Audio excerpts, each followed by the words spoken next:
Hello and welcome to the Yay or Nay series. So if you don't know what this is, allow me to explain. This series is made to find the most agreeable Fighter's Pass. So how will we do that? Simple. Once a week, I will dive into one character specifically, and we will end up talking about that character's series. We'll talk about their potential popularity, around the world, maybe show some stats or whatever, like game sales, kind of, gauge interest by that. Maybe talk about a little bit of relevancy, like when's the last time they had a game that was released, and then even go over some potential moves for their moveset. Why not? So overall, this is going to be a fun little series, so down in the comments, this is where you guys come in. This is a big part of the series. Down in the comment section, please tell me yay or nay. It's that simple. Yay or nay. Yes, you want to see this character as a part of the Fighter's Pass, or nay, you don't want to see this character as a part of the Fighter's Pass. And please be decisive and clear about your vote. If you give me something along the line, and people do, and it's hard to tell what you're actually thinking, but people leave comments like, I like this character, but I prefer this one. So I don't know if that's a yes or no. So I mark that as an undecided. Please be clear when you're voting, yay or nay. Start your sentence, start your paragraph, start your comment with yes or no, yay or nay, one of the two, and then go into what your feelings are. All right. Otherwise, if I can't tell, then I'm just gonna mark it as unsure. That's how we do this. But then after that, we will give an update from the previous week's characters in case they got any more votes since the last episode. We'll continue to update as long as, well, there's always updates to go. So, yes, then we'll go over their stats and how their stats change. What are their stats? The stats will be broken down like this. Total number of yeses, the total number of no's. Then we will talk about the unsure votes, like the undecided, the ones I can't figure out because some people can't be clear about what they're voting for. And then the total number of votes overall. So then we will end up taking the yeses, divide that by the total number of votes, and that's where we get the actual percentages of yeses. And that's how we will determine the most agreeable Fighter's Pass. That's how we do that. So, yeah, this is, that's how we're going to figure it out. And nothing more to say than let's get into today's character. All right, you guys know the deal. Time to update the stats. Crash now has 76 total votes, 64 yeses, 11 no's, 1 unsure. So 64 divided by 76 gives Crash an 84.2% yes to no ratio. That leads all characters so far. Dante's up next, 56 total votes, 37 yeses, 17 no's, 2 unsures. 37 divided by 56 gives him a 66% yes to no ratio. Master Chief comes up next with 60 total votes, 46 yeses, 13 no's, 1 unsure. 46 divided by 60 gives Master Chief a 76.6% yes to no ratio. By the way, that's second place for all 6 characters so far. That's pretty good. Pretty good. Then we got the Knight from Hollow Knight with 68 total votes. That's more total votes than Master Chief and Dante, I'm just saying. But 68 total votes, 34 yeses, 31 no's, 3 unsures, so 34 divided by 68 gives him 50%. Exact, right on the dot, 50% yes to no ratio. Then comes Gino, who has the most total votes out of any character with 98, 62 yeses, 33 no's, 3 unsures, so 62 divided by 98 gives Gino a 63.2% yes to no ratio. And we finally end off with last week's character, Bandana Waddle-Dee. 76 total votes for him, 53 yeses, 23 no's, 0 unsures, nice. And then 53 divided by 76 gives the Bandana Waddle-Dee a 69.7% yes to no ratio. Pretty good. So now that we are moving on to the character for today, which happens to be Spyro the Dragon. So Spyro's first game actually released in North America way back on September 9th of 1998 for the PlayStation. That's a long time ago. It's like 22 years. That's crazy. Spyro's been around for that long? Wow, crazy. But the success of that game was actually followed up and spawned several sequels and many other entries into the franchise. I mean, like the original Spyro game, check this out. The original Spyro game sold over 5 million copies. For a brand new game, keep in mind, for a brand new game, to sell 5 million copies in your debut game, yeah, that's I think you hit the nail on the head with that one. Absolutely perfect. Nicely done there.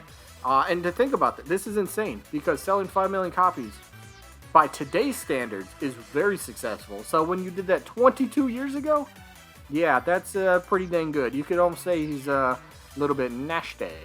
So around, I think, 2000, 2001, 2002, somewhere in the very early 2000s, Spyro's exclusive rights with PlayStation actually ran up. So from that point forward, he became a multi-platformer. And he did have games that appeared on Nintendo consoles, keep that in mind. I believe the game Enter the Dragonfly, released on the GameCube. I believe that was in 2002, if I'm remembering that correctly. But yeah, Enter the Dragonfly, GameCube, 2002. Crazy.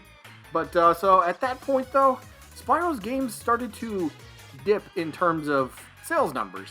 And I mean, it was still selling like 2, 3...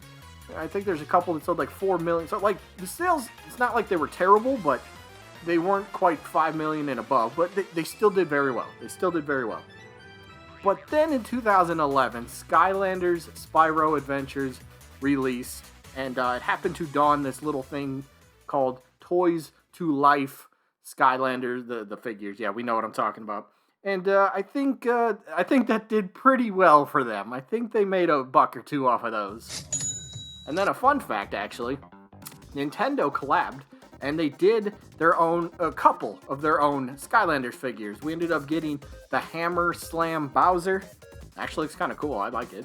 And then we also got the turbocharged DK. I don't know, DK wearing clothes? That sounds weird, but DK in clothes kind of looks a little weird to me. Just give him his tie and be good with it. But hey, we did have a couple Skylander Nintendo figures, so that's kind of cool. And then, of course, we all know that Nintendo decided to create their own Toys to Life thing with that. What was that thing called? The Amiibo? Yeah, I think that kind of worked out pretty well for them as well. They might have made a couple bucks off of that idea. Now, as for what Spyro could bring in terms of a moveset, we'll go over just a few things here. Fire Breath. First thing, I mean, that's a simple. He's a dragon. He better breathe fire. Okay, he does. Perfect. All right, so it's probably like a neutral special. But just like how he does it in his games, it's not, you can't hold the button to just continuously breathe fire. You press it, and it's just like a straight shot. It's just a quick little burst of flame that comes out. So, okay, that popped up. Cool. Ignore that noise. But yeah, just a quick little flamethrower type attack. So pretty easy for that one. In terms of, like, he's got his buddy. All right, Sparks, I believe his name. The Dragonfly dude. Yeah. Sparks. Sparks is with him, and Sparks. Like in the Spyro games, like when he sees like a vase or a jar or whatever those things are, Sparks ends up breaking it. So what if you have like Sparks kind of like dash towards an enemy for an attack or something like that? I don't know where you use this in a moveset. Neutral air and Sparks just kind of like spins around Spyro. I'm not really too sure. I'm not too sure, but it's just an idea for another attack. Speaking of another attack, Fire Blast. Different than Fire Breath. Fire Blast would be a fun move that shoots out a big fireball, dealing massive damage, so potentially like a smash attack, I suppose. Also has the Plasma Bomb. I think it's called Plasma Bomb. But this thing is, it's like the green gem power-up. And I forget what game that's from, but Plasma Bomb, basically, this would be a great move for like edge guarding and to try to catch your opponent when they're trying to land. So maybe like an up tilt, potentially. Fires out this little plasma shot, and when it's fired, it goes straight up, and then it will start to curve back down, kind of like an upside down U shape. Think of it like that. So pretty good for catching opponents landing, and edge guarding would be phenomenal with this thing. Okay, now since I got to bring up Steve here, for example. So Steve just got playable in Smash Bros, right? But Steve has his Elytra for his up special, which Elytra allows Steve to glide in Smash Bros. So now that gliding is a thing again, this kind of fits perfectly with Spyro, am I right? Spyro gliding around for his jump, jump, and then hold the jump, and he starts gliding in a direction. So that's what Spyro does in his games. He flies and he glides so much. Just, come on, that makes too much sense. Plus, he could be breathing fire while he's gliding to give him a little bit of protection. I think that'd be kind of fun. But speaking of recovery, what about these things? What are these called again? Whirlwinds. There we go. Whirlwinds. Yes. What if he uses this for like an up special?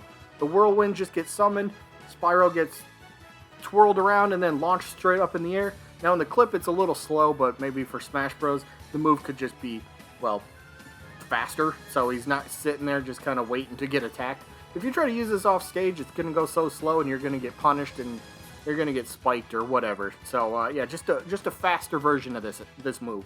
All in all though, Spyro's got tremendous potential, let's be honest. He's got the popularity, he's got the moveset, he's got relevance. He has games on Nintendo platforms. Plus, his franchise isn't repped in Smash Bros. In any way. I mean, heck, Ubisoft doesn't even have a playable rep yet. We got a couple Mii costumes and a Spirit, but no playable characters. So maybe there's something. There could be something there. But for my answer, this one is a simple yay. Yep, Spyro to me just seems like a perfect fit for Smash Bros. Now, again, I know people are going to answer this way. Oh, I prefer Crash over Spyro. Please just be decisive on if it's a yay or nay first of all, okay? And then tell me, oh, yeah, sure, but I would still prefer Crash. Just be clear about your vote, okay? I already know I'm going to see, I prefer Spyro, or I prefer Crash more. I don't know what that means. I don't know if that's a yes or no, so be clear about it. But, yep, for me, it's a big old yay. So let me know your thoughts down in the comments. That's all I got for today. So I guess I'll see you when I'm looking at you.